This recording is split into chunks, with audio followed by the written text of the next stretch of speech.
lo que intentan con ello es que se les condene a esas empresas, a estas empresas como Desokupa o las que sean, por intentar recuperar la vivienda. Vergonzoso, sinceramente vergonzoso, pero bueno. ¿Y qué tal estáis, mis curiosas y mis curiosos del derecho? Soy Nacho Abogado, un tío legal, y hoy vamos a hablar sobre los precaristas o usurpadores.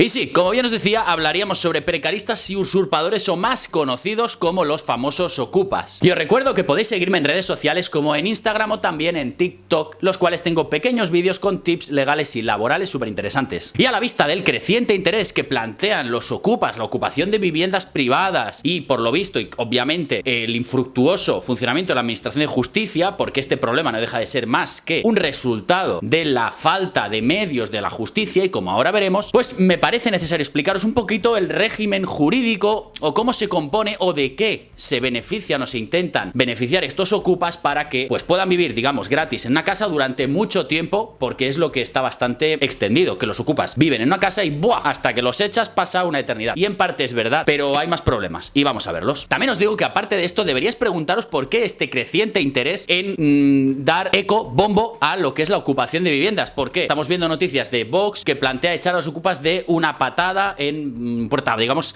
a puerta fría. ¡Pam! Tal y como lo ocupan en 48 horas desalojados. Y bueno, también luego obviamente las empresas de seguridad privada, que de repente estáis escuchando muchos anuncios. A lo mejor tiene que ver con la posible venida de una crisis económica y de que obviamente todo el mundo tiene miedo de que se te metan en tu casa. Generar un miedo para fomentar o favorecer un negocio privado. Puede ser. Eso os lo dejo a vuestro pensamiento. Pero empezaba hablando de precaristas y usurpadores. ¿Y esto por qué? Pues según la conducta que lleven a cabo se les puede calificar de una forma u otra. Empezamos muy brevemente explicando que el movimiento Ocupa, que durante los 60-70 en España tuvo un gran ecobombo, bueno, y esto no vamos a entrar porque es una cuestión más social, pues se ampara o se escuda en el derecho a todos los ciudadanos tengan una vivienda digna, derecho que está reconocido en la Constitución, sí, pero sin embargo tenemos que hablar de que son principios rectores de políticas sociales y económicas. ¿Y esto qué quiere decir? Que no son derechos invocables directamente ante jurisdicciones, sino que lo que quiere decir es que la política social y económica del país va en consonancia con estos principios. ¿Qué quiere decir? Que a ti te tienen que procurar una vivienda digna y las leyes que se desarrollen tienen que ir en ese derecho. Pero también, por otro lado, no olvidemos que existe el artículo 33 de la Constitución que habla de la propiedad privada. Y lo que se dice, y lo leo literalmente, que se reconoce el derecho a la propiedad privada y a la herencia, que la función social de estos derechos delimitará su contenido de acuerdo con las leyes. Y aquí, súper importante, que nadie puede ser privado de su propiedad, de sus bienes y derechos, obviamente, sino por causa justificada de utilidad pública o interés social mediante la correspondiente indemnización y de conformidad con los dispuestos en las leyes. ¿Esto qué quiere decir? Que si tú tienes una propiedad privada te la pueden expropiar, sí, pero existe, y por eso se desarrolló una ley de expropiación para que,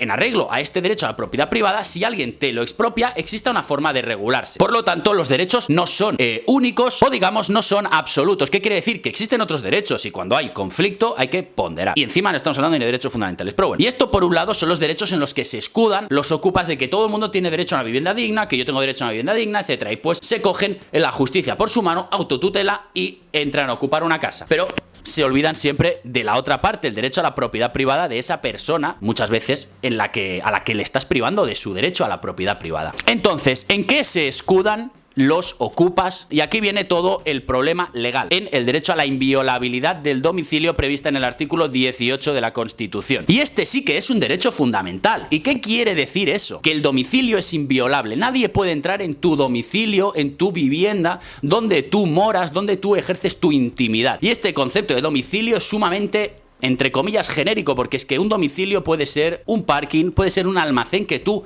vivas ahí, y a efectos jurídicos, pese a que no sea propiamente una vivienda donde podrías considerarla como domicilio, sí que jurídicamente y legalmente tiene esa catalogación de domicilio inviolable, y por lo tanto pueden pasar cosas como que la policía no puede entrar sin una orden judicial y nadie te puede echar de ahí si no es por una orden.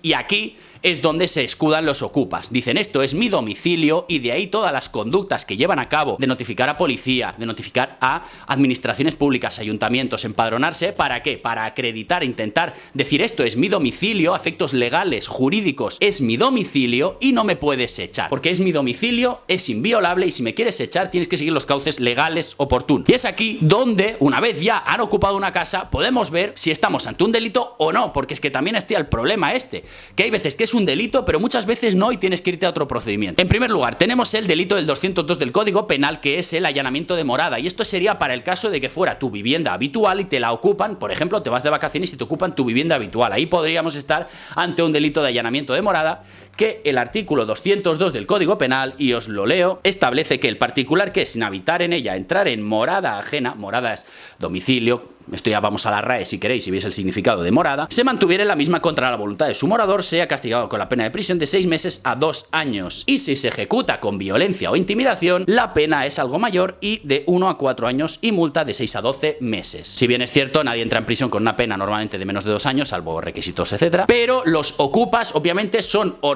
están organizados, se organizan, están formados, porque existen organizaciones que se dedican a eso y saben que los domicilios habituales no se tienen que ocupar y van a ¿dónde? A segundas residencias. Estas segundas residencias ya no iríamos por el delito de allanamiento de morada, sino el de usurpación. ¿Qué quiere decir usurpar la propiedad privada ajena entrando y ocupándola? Y está previsto en el artículo 245 del Código Penal, que dice lo siguiente: al que con violencia o intimidación en las personas ocupar una cosa inmueble o usurpar el derecho real inmobiliario de pertenencia ajena, se le impondrá, además de las penas que incurriere por la violencia, es decir, si ejerces lesiones a alguien, las lesiones, es decir, aparte de eso, la pena de prisión de 1 a 2 años, que se fijará teniendo en cuenta la utilidad obtenida y el daño causado. Esto sería el delito de usurpación. ¿Qué pasa? Pues aquí tenemos el delito de usurpación, y mucha gente dice que cuando le ocupan la vivienda lo primero que hacen es poner una denuncia. Pues ojo, yo he defendido a gente que ha ocupado inmuebles de segundas residencias, propiedades de banco muchísimas veces, y juraría que la mayoría han sido así, y al menos aquí en Tarragona la mayoría de veces está despenalizado. ¿Qué quiere decir eso? Que no es delito, o el juez no lo considera delito, sin perjuicio de que te puedas ir a la jurisdicción civil, a los desahucios puros y duros civiles. ¿Por qué están despenalizados aquí? Porque en primer lugar, uno de los elementos objetivos, es decir, que dice el artículo, es que tiene que haber violencia o fuerza. Pues si no acreditas en primer lugar que has entrado con fuerza en ese domicilio, aunque sea segunda residencia, muchas veces te dicen, oye, esto es un tema civil. ¿Cómo? Pues en juicio ellos dicen que han entrado de forma que estaba abierto y que lo han entrado, lo han ocupado y luego lo han reformado y lo han rehabilitado. De esa forma casi siempre o casi seguro que se quitan el delito de usurpación. Luego, otro de los motivos por los que se despenaliza, y muchas veces o casi siempre esto es con los bancos, cuando la propiedad es de un banco, es que dicen que eso no constituye morada, porque hablábamos del término morada, porque no tiene las condiciones de habitabilidad, etcétera. O incluso porque el propio banco nunca ha ejercido la posesión efectiva y real de ese inmueble. ¿Qué quiere decir? Que el banco, una vez se le adjudica, normalmente estos pisos suelen ser por ejecuciones hipotecarias y demás. El banco lo adquiere, pero nunca ha ejercido la posesión como un particular que va allí pues en vacaciones, etcétera. Y entonces, ¿qué pasa? Pues que tenemos el problema, se despenaliza, lo absuelven, el ocupa continúa en ese domicilio y tienes que iniciar la vía civil. Por lo tanto, consejo legal, si no puedes demostrar la fuerza que se ha ejercido para entrar en ese domicilio, ojo, porque es posible que, al menos ya os digo, la práctica habitual aquí en mi provincia y demás, es que lo despenalizan y se dicen, váyase al orden civil, váyase a la vía civil. Entonces ya no estaríamos ante un usurpador, sino en la vía civil, en derecho civil, lo que existe es el precarista. Y el precarista es aquella persona que ocupa un inmueble, un piso, una casa, etcétera, sin justo título. Y justo título es un contrato de alquiler, es un comodato, es decir, cuídame la casa y te la puedes quedar, sin el permiso básicamente de su propietario. Y aquí vienen los problemas, porque en el ámbito civil todo el mundo piensa que los asuntos duran 2, 3 años, etcétera. Y por ese motivo salió la ley del desahucio express, entre comillas, que teóricamente agilizaba un poco los cauces. Y es verdad. ¿Y cómo funciona este procedimiento? Aparte de que tiene un coste, porque tienes que ir con procurador, con abogado, y la mayoría de gente no tiene derecho a justicia gratuita en estos casos, porque suelen ser segundas residencias y ya hay algo de dinero mínimo que hace que no seas beneficiario, pues tienes que interponer la demanda. ¿Pero por qué se alargan los procedimientos? Pues porque una vez llega la demanda, la notifican. Pues yo pongo hoy, pongamos que el abogado tarda 2 o 3 días en poner la demanda. Se la tienen que ir a comunicar. El juzgado la recibe. Al cabo de un día, 2, 3, abre el procedimiento, lo incoa, es decir, lo inicia y tiene que notificárselo, es decir, ir con el cartero a el inquilino, a la persona, el usurpador, el precarista que esté en ese inmueble. Tardan unos días. Si no lo va a recoger, tarda todavía más, porque lo volverán a intentar 2 veces y luego por edictos. Y eso tarda. Pero se lo comunican. Venga, lo recibe. ¿Qué hace esta persona si es inteligente? Inteligente. Pues pide abogado de oficio, paraliza el procedimiento y le conceden abogado de oficio. Después tiene un plazo de días hábiles para contestar a esa demanda y se fija un aviso. Normalmente cuando ya se lo notifican todo tienes un día fijado. ¿Qué quiere decir? Ese día se hará el juicio de desahucio. Si me justificas algo, que tienes título, yo que sé, imaginaros que puede ser que haya gente que tenga un contrato, pero la mayoría no. Ese día se hace juicio y ya se acuerda que el juez ya cuando admite esa demanda te pone la fecha que si vas a comparecer en juicio vas a tener juicio, y si el juicio sale como debiera salir, es decir, esa persona que está ocupando esa casa no es el propietario ni tiene justo título, ya se acuerda un día de desahucio. Pero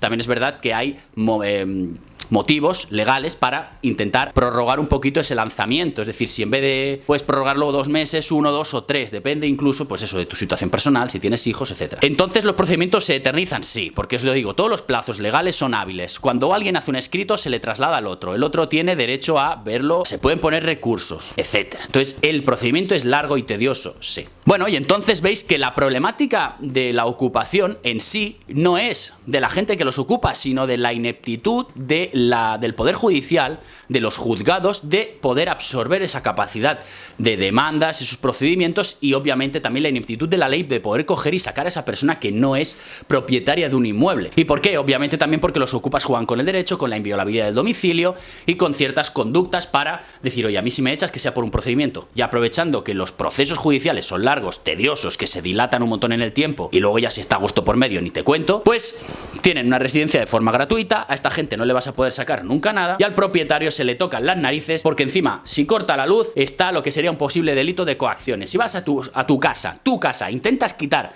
a ese inquilino, puede ser un delito de coacciones contra esa persona. Y es aquí, a través de toda esta problemática, donde surge, pues por un lado, Vox, que plantea que a los ocupas se les desaloje en el plazo de 48 horas desde que se te interponga, o incluso las noticias que también se han dicho de que se proponen que los fiscales solicitan medidas cautelares para sacar a esa gente, y una medida cautelar no deja de ser una medida provisional, porque si tú parece que eres el propietario y te están ocupando esa casa, decir, oiga, de forma provisional, mientras se celebra el juicio, saque a esa persona que no es dueña de esa casa. Perfecto. Y luego están las empresas de desocupación, como los famosos Desocupa, que están yendo por todas las redes, que tienen un negocio que a mí me parece genial, sinceramente, no tengo nada en contra de ellos, todo lo contrario, me parece una labor espléndida y bueno, los he visto en varias entrevistas y su forma de trabajar está siempre acorde a la ley. ¿Y cuál es el secreto o la dinámica de su trabajo? He visto la entrevista que le han hecho en varios medios, en otros canales, etcétera, y lo primero que dice es que yo no trabajo para bancos, trabaja para particulares a los cuales les han ocupado sus viviendas y muchas veces son mafias, son, mafias de ocupación, obviamente. Incluso en alguna de esas casas se practican actividades delictivas o gente que le han ocupado sus viviendas, organizaciones de personas pseudodelincuentes que ocupan viviendas, inmuebles, porque creen que al ser de un empresario, pues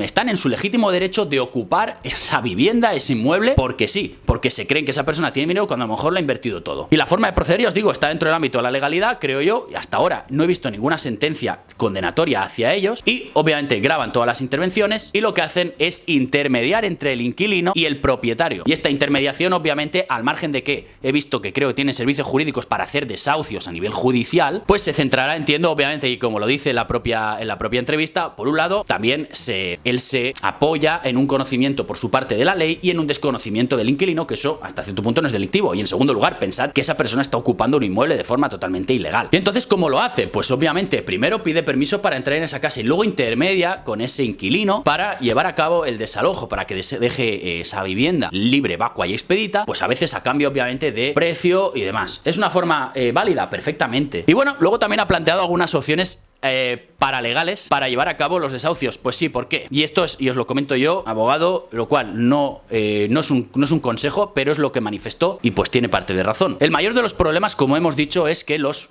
ocupas lo que realizan es varias gestiones de cara a la administración, de cara a policía, para notificar que ellos están domiciliados en un sitio, que eso es su domicilio, su residencia, y que como el domicilio es inviolable, tú no puedes irte ahí, no puedes sacarlo de ahí sin una orden judicial, ya sea por un desahucio, ya sea una sentencia penal, es decir, civil o penal. Pero el secreto radica en que si esa ocupación está comunicada, si no está comunicada y alguien saca a esas personas de su domicilio, del domicilio que está ocupado, luego estos ocupas, ¿qué van a hacer? Van a denunciar que ellos estaban ocupando un inmueble. Primero ya estaría reconociendo un delito, pero en segundo lugar que les dicen, no, me han sacado de mi domicilio. Bueno, si no consta, no puedes acreditar que eso era tu domicilio, es la palabra de uno contra la de otro. Y el que acusa tiene que demostrarlo. Y entonces, por lo tanto, aquí está dicho. O sea, al final, la cuestión radica en si se conoce que esa persona que está ocupado o si se puede demostrar que eso era su residencia. Si no hay notificación de ningún tipo a nadie, pues te pueden poner luego una denuncia por recuperar tu casa, pero la prosperabilidad, la probabilidad que tenga de prosperar esa denuncia, no sé, la veo difícil. Se me antoja bastante complicado si no puedes demostrar que has vivido ahí. Y sobre todo el propietario, el justo propietario de esa casa, cuando le vengan a su casa, decir, oiga, esta persona dice que usted le ha ocupado su domicilio. Y dice, perdón, este es mi domicilio, esta es mi casa, escritura de propiedad, nos deja pasar, perdone, inviolabilidad del domicilio, esta propiedad es mía, con este papel no le dejo pasar, a la policía no tienes la obligación de dejarle pasar a tu casa sin orden judicial y que te pongan la denuncia que toque. Y luego ya resolveréis en juicio de si esta persona ha ocupado mi casa y dice que es su domicilio, que demuestre que era su domicilio. Para empezar, el que tiene la sartén por el mango eres tú porque eres el justo propietario. Ojo también con grabaciones, ojo con... Obviamente pueden haber muchísimos factores, pero por regla general ya os digo, este es una de las vías que lo explica Dani Esteve de Desocupa en su entrevista y que sinceramente tiene toda la razón del mundo. En este caso, ¿qué pasaría? Pues probablemente que no saldrías condenado, o muy probablemente. Pero también hay que tener mucho ojo con lo que se hace con los ocupas de unas viviendas, porque cuando está comunicado se sabe que es su domicilio, tienes que acudir a las vías legales o paralegales de negociación o que por su voluntad se vayan. ¿Por qué? Porque si no estamos ante posibles delitos de coacciones o uso arbitrario del derecho. Son tipos delictivos, pero básicamente, por ejemplo, pensarías, le corto la luz. Ojo, posible delito de coacciones. Vas a su casa y a su casa, que es tuya, y le dices, vete, no sé, tenéis una discusión y le amenazas, etcétera, etcétera. Amenazas o coacciones, son dos tipos delictivos y al final cabe la posibilidad incluso, que es que esto es vergonzoso, que el propietario salga condenado por intentar recuperar su casa. Y ahora mi opinión sinceramente en esto es que la justicia tiene un problema. Esto, el auge de las empresas de seguridad que ahora estáis viendo todos los anuncios y el éxito, que para nada tiene la culpa, ni mucho menos, de empresas como Desocupa o de desalojos en las que negocian, no deja de ser un triunfo por el fracaso de la administración de justicia y del sistema judicial español, de la falta de medios, porque si pusieran 3 veces más jueces, 3 veces más funcionarios, una demanda de desahucio, en 30 días está resuelto. Y esta gente no tendría, en primer lugar, las empresas de seguridad privada no tendrían trabajo y las de desalojos tampoco, porque el sistema funcionaría. Entonces las medidas que me parecen, ¿qué tengo que decir? Es decir, pensad en ser propietarios de algo y que alguien se os adueñe de ello y que no puedas recuperarlo y tengas que estarte 3, 6, 9 meses, un año, depende. Hay gente que se ha estado muchísimo tiempo con gente en su casa. Poneros en la piel de ese propietario. Que sí, que obviamente yo no me meto para nada con esas familias que tienen que ocupar por necesidad domicilios porque no tienen dónde caerse muertos. Y normalmente lo hacen a través de las entidades bancarias y a mí no me parece mal, sinceramente, porque las viviendas de los bancos están totalmente desocupadas con el fin de especular. Pero lo que no me parece bien, por ejemplo, es que a una pobre señora le ocupen su vivienda, normalmente personas mayores a veces que la tienen como segunda residencia de hace mucho tiempo, etcétera. Me parece fatal. O una gente que tiene una casa que la ha heredado de lo que sea y pues es su casa de verano, la tiene para sus hijos, la está arreglando, da igual. Le están privando de su derecho por el derecho de otro a ocupar, no sé. Primero, hay muchísimas más casas, no estoy fomentando la ocupación, faltaría más, pero bueno. Pero en definitiva, no puedo estar en desacuerdo con que la ley se agilice y de alguna forma se resuelva de forma rápida un problema, porque al final el que está infringiendo la ley es el ocupa, no es el propietario. El propietario no tiene que pedir perdón por querer recuperar su casa. Y otro dato que me parece súper curioso es que en cuanto a Desocupa, es súper interesante porque todas las sentencias que he estado mirando, lo que pasaba en muchísimas de ellas, y si por suerte o por alguien me pudiera contestar, incluso alguien de la propia empresa, me encantaría. Lo que pasa es que se sobreseen los procedimientos. ¿Qué quiere decir? Muchos inquilinos ocupas, les denuncian por coacciones, les denuncian por uso arbitrario del derecho. ¿Por qué? Porque cuando van allí hablan con ellos y ellos dicen que les amedrentan, que les dan miedo, etcétera, etcétera. Y muchos juzgados, o la mayoría, los acaban sobreseyendo. ¿Qué quiere decir? Los archivan porque no hay pruebas suficientes de que hayan cometido un delito por desocupa. Pero ¿sabéis qué pasa? Ese archivo se puede recurrir. ¿Por qué? Por el abogado de la acusación particular, si lo hubiera, del ocupa, o acusación pública, popular, llámalo X. ¿Qué pasa? Y me llama la atención de forma, pero alucinante, y es que el Ayuntamiento de Barcelona se persona como acusación. Una administración pública no fomenta, sino que defiende a ocupas que van precisamente a usurpar un inmueble y van contra la persona que intenta negociar la desocupación. No se van a personar en un procedimiento como con el propietario diciendo que estos ocupas devuelvan el inmueble que esté situado, por ejemplo, en el municipio de Barcelona. No, van con los ocupas. O sea, están defendiendo a la ocupación ilegal. Pues, ¿qué queréis que os diga? Y a través también de una fundación, que os la voy a dejar por aquí la imagen de quién es la fundación, creo que se llama Fundación Desk, que la busqué. Y bueno, básicamente no sé, no voy a decir cosas las cuales todavía desconozco, investigaré más, pero tampoco me importa de quién está detrás. Pero lo que sí que lo que sabemos todos de quién está detrás del Ayuntamiento de Barcelona, pues creo que sobran las palabras, no hace falta dar explicaciones de quién está detrás y lo que resulta que al final en la propia administración pública tenemos a gente que fomenta la ocupación ilegal de inmuebles y privados también probablemente, porque ya os digo, si Desocupa no trabaja para bancos, esas intervenciones que realizan acorde a la ley, que hasta ahora no he visto ninguna sentencia condenatoria, pues eran perfectamente legales. Lo que no era legal era la ocupación. Y aún así lo que intentan con ello es que se les condene a esas empresas, a estas empresas como Desocupa o las que sean, por intentar recuperar la vivienda. Vergonzoso, sinceramente vergonzoso. Pero bueno, esto no es un canal de política, es un canal legal. Ya os he explicado cuál es la problemática de los desahucios y de los ocupas y en qué se escudan. Y espero que os haya gustado el vídeo, amigos. Si es así, dadle un like, suscribiros al canal y nos vemos en próximos vídeos.